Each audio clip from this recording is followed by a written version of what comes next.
السلام علیکم ناظرین، کیسے ہیں آپ؟ امید کرتا ہوں آپ خیریت سے ہوں گے۔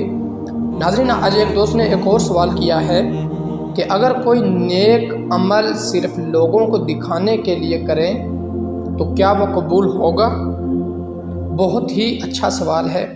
آئیے قرآن اور احادیث کے مطابق اس کو سمجھنے کی کوشش کرتے ہیں۔ کبھی آپ نے سوچا ہے جب ہم کسی نیکی کی ویڈیو بناتے ہیں یا کسی کو صدقہ دیتے وقت دوسروں کو دکھاتے ہیں تو کیا وہ عمل واقعا اللہ کے ہاں مقبول ہوتا ہے؟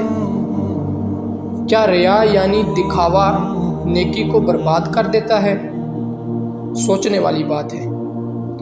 قرآن مجید میں اللہ تبارک و تعالیٰ نے فرمایا، جس کا مفہوم کچھ اس طرح ہے: تباہی ہے ان نمازیوں کے لیے جو اپنی نماز سے غافل ہیں، جو دکھاوا کرتے ہیں۔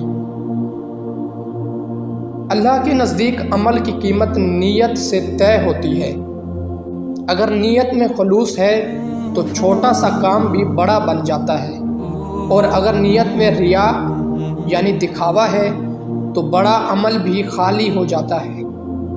نبی کریم صلی اللہ علیہ وآلہ وسلم نے فرمایا، اعمال کا دار و مدار نیتوں پر ہے، یعنی نیت ہی روح ہے۔ ریاکاری اس روح کو ختم کر دیتی ہے۔ دکھاوے والا عمل ایسا ہے جیسے خوبصورت برتن جس کے اندر کچھ بھی نہ ہو۔ اللہ کو شکل نہیں، دل دیکھنا پسند ہے۔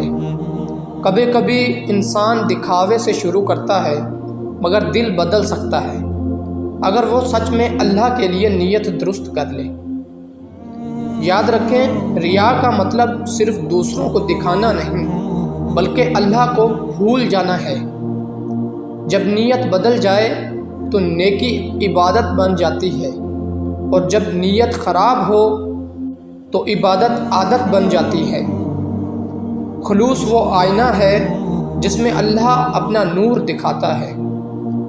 جو دل صرف اس کے لیے جھکے، اسی دل سے نیکی قبول ہوتی ہے۔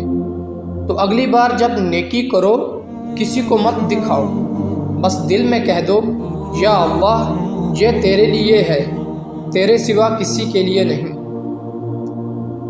تو ناظرین، کیسی لگی آپ کو ویڈیو؟ امید کرتا ہوں آپ کو ویڈیو اچھی لگی ہوگی اور آپ کو اس ویڈیو سے بہت فائدہ حاصل ہوا ہوگا۔ تو اس ویڈیو کو اپنے دوستوں تک ضرور شیئر کریں تاکہ وہ بھی اس ویڈیو سے فائدہ حاصل کر سکیں۔ اگر کسی کے دل میں کوئی ایسا سوال ہے تو کمنٹ میں ضرور لکھیں، میں اس کا جواب دوں گا۔ تب تک کے لیے اپنا بہت سارا خیال رکھیے۔ ملتے ہیں کسی نئی ویڈیو میں۔ اللہ حافظ۔